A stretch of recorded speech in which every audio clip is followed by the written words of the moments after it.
Здравствуйте! Вы на моем рукодельном канале, с вами Любовь. Прошлой зимой я уже пробовала шить свои первые чуни, но эксперимент оказался не совсем удачным. Я не сдалась, сделала работу над ошибками и сшила новый вариант, которым осталась довольна.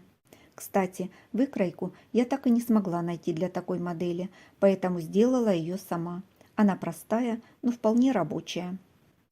И еще узнала, что подобную обувь называют бабуши.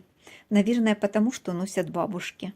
А может, потому что согревают, как бабушкины заботы. Сегодня покажу, как сшить теплые, удобные чуни для себя и своих близких, чтобы ноги были всегда в тепле. И начну с подошвы. Обычная стелька в этом случае не подойдет. Чуни будут на меху и понадобится дополнительный объем. У меня есть шаблон, которым я пользуюсь при пошиве тапок. Сделала я его из стельки большого размера, укоротив длину, а ширина осталась прежняя. Можно взять комнатные тапочки и обвести подошву. Припуски для стачивания в этом случае делать не нужно. Подготовила многослойную заготовку из обрезков ткани. Для наружного слоя использовала прочную джинсовую ткань. Как сделать такую заготовку, можно посмотреть видео на моем канале. Ссылку оставлю. Кладу шаблон на заготовку и обвожу мелом. Не забываем, детали должны быть в зеркальном отражении. Одна левая, вторая правая. По контуру проложила строчку зигзаг. Длина 4 мм, ширина 1,5 мм. Это не обработка срезов, просто соединяю слои по краям. У меня мех с длинной ворсой, поэтому прокладываю строчку по внешней стороне линии. Вырезаю. Подошва готова. Стежку делала капроновыми нитками для пошива обуви. Они прочные, прослужат долго. Подошва получается плотная, хорошо держит форму. Толщину можно делать на свое усмотрение. Главное, чтобы вы смогли ее прошить на машине. Теперь выкройка. Беру подготовленную подошву и замеряю расстояние от середины пятки до центра передней части. У меня получилось 30 сантиметров. На листе бумаги откладываю длину 30 сантиметров. Вверх откладываю 7-8 сантиметров и провожу линию. Это высота чуней. На ней откладываю 13 сантиметров. Это половина обхвата ноги. С другой стороны откладываю вверх 3 см, это высота переда для пальцев, и в сторону 4 см. Провожу линию.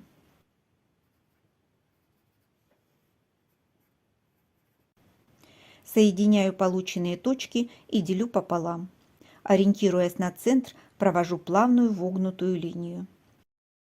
Со стороны задника по верхнему краю откладываю 1 см и соединяю плавной линией. Это для лучшей посадки изделия. Вверх откладываю 5 см, провожу линию. Это отворот. Добавляю 1 см и соединяю с верхней боковой точкой. Боковая часть готова. Теперь вставка для переда. Замеряю приблизительное расстояние. У меня 14 см плюс 2 см. Рисую прямоугольник 16 на 4 см. Делю пополам. В нижней части делаю скругление. Если нога узкая, то делайте как у меня. Если широкая, то нужно добавить ширины. До 40 размера, думаю, достаточно будет 4 см. Если размер больше, прибавьте 0,5 см. Длину для большего размера тоже нужно добавить. И еще накладка на задник.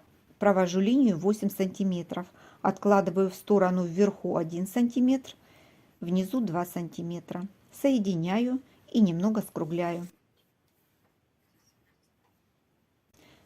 Боковая деталь лицевой стороны, плюс отворот, и это будет выкройка для подкладки. Задняя деталь и передняя деталь. Выкройку для них строила в половинном размере, вырезала детали в полном. Я буду шить 2 пары чуней, вторая 42 размера. Покажу размеры, какие у меня получились. Для переда длину вместо 4 см сделала 5,5 см, высоту 4 см. Для объема ноги добавила 1 см. Высоту изделия взяла 9 см. Передняя часть ширина 0,5 см с каждой стороны. Высота плюс 2 см.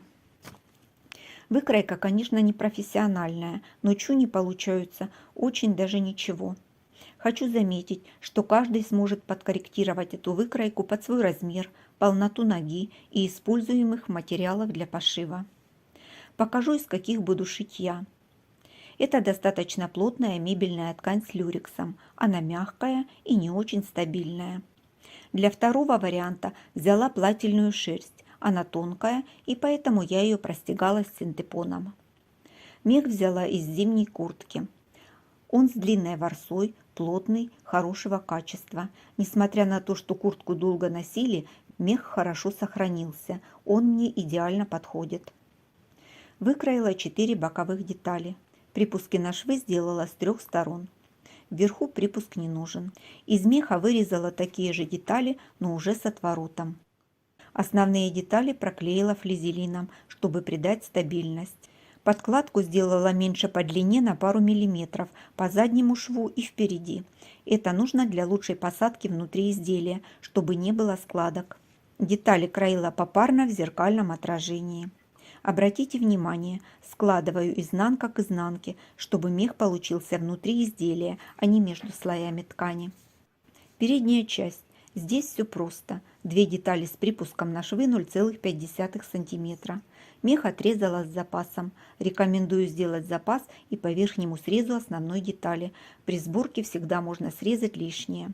2 детали для задников. Их я тоже вырезала с запасом по длине. Мех у меня с длинной ворсой, плотный. В машине будет тяжело шить. Поэтому по краям я срежу ворс. Срезаю только там, где будут швы стачивания. Верх оставлю такой, как есть. Срезаю маленькими ножницами на ширину припуска. Остатки ворса сразу убираю, чтобы не собирать их по всей комнате. Все детали из меха подготовила таким образом. Сборку начну с боковых деталей. Складываю детали внахлёст на ширину припуска и соединяю зигзагом. Впереди соединяю детали со смещением, чтобы уменьшить плотность шва. При стачивании задник принял округлую форму. Это чтобы при носке чуни не спадали с ноги. Впереди соединила прямой строчкой. Припуск отогнула и закрепила. Лишнее срезаю. Беру задник, подгибаю припуски, совмещаю центры на деталях и фиксирую булавками. Прокладываю строчку, срезаю лишнее. У меня срез на ткани осыпается, не спасает даже флизелин. Чтобы было удобно работать, все срезы обработала зигзагом. Детали подкладки соединила прямой строчкой. При стачивании рекомендую выравнивать не только боковые срезы, но и нижние тоже. Так получится все ровнее и аккуратнее. Высекаю уголки на швах стачивания со всех сторон. Вставляю подкладку в основную деталь. Совмещаю центры, фиксирую зажимами и дальше по всему кругу. Соединю детали наметкой. Проложила наметку. Выравнивала по нижнему краю. Верхний край приметала, как ложился. С одной стороны подкладка выглядывает, и ее нужно срезать. По верхнему срезу проложила прямую строчку. Можно сразу снять наметку. С обратной стороны заметен шов соединения. При помощи распарывателя распушу ворс возле шва. Так будет симпатичнее. Сделаю примерку передней детали. Определю нужный размер. Все лишнее можно подогнуть или срезать. Сейчас можно добавить декор на деталь. Подогнула край на нужную величину и соединила с подкладкой прямой строчкой. Декор в этой модели не добавляла. Здесь декоративная ткань. Соединила детали наметкой с припуском 0,5 см. Сейчас можно примерить верх и при необходимости подкорректировать вход в чуни. Обрабатывать срезы буду косой бейкой шириной 3 см. Край бейки подвернула. Пришивала с нижней стороны. Нужно подровнять срезы, чтобы припуски получились одинакового размера. Срезаю лишний мех на передней детали. Самое время снять наметку. Поднимаю бейку, огибаю ей срезы и буду пришивать вручную. Закрепила бейку и сейчас нужно шов отпарить. Потом уже не будет возможности это сделать. Проверяю швы с изнаночной стороны. Соединяю подошву с верхом изделия. Совмещаю контрольные точки, фиксирую зажимами. Дальше по всему кругу. Благодаря тому, что слои соединены наметкой, делать это несложно. Детали можно соединять и строчкой, но я проложу наметку. Для обработки взяла косую бейку шириной 4 см. Пришивать обтачку начала с внутренней стороны изделия. Край подогнула и проложила строчку с припуском 0,4 см. Если где-то строчка убежала, не страшно, можно исправить уже со стороны подошвы. Припуски по краям нужно подровнять до одного размера. Отгибаю обтачку, срезаю уголок, огибаю припуски бейкой и буду пришивать вручную. С подошвой закончила. Получилось аккуратно, смотрится хорошо. Осталось разобраться с отворотом. Его просто отгибаю и пришиваю к изделию вручную. Размер можно сделать на свое усмотрение. Чуни готовы. При желании можно пришить подошву и носить даже на улице. В таких и морозы не страшны. Чтобы утеплить подошву, вставлю внутрь меховые стельки. Покажу, как я их сделала. На кусок меха приложила шаблон стелек. Чтобы удобнее было пришивать, вырезала не по контуру, а с запасом. Использовала тонкую иглу, чтобы в картоне оставались небольшие проколы. Строчку прокладывала внутри стельки, отступая от края несколько миллиметров. Не забываем, стелька левая и правая. Вырезала по контуру. Получились вот такие стельки. Второй вариант чунии я шила для мужа. Думаю, по расцветке чувствуется, что мужские. На переднюю деталь добавила неброский декор. Все так же, как и в первом варианте, отличаются только размером. Стельки сюда вставлю из ткани. Их я шила сама из обрезков ткани. Кто не видел, оставлю ссылку на видео. Они теплые, мягкие и удобные.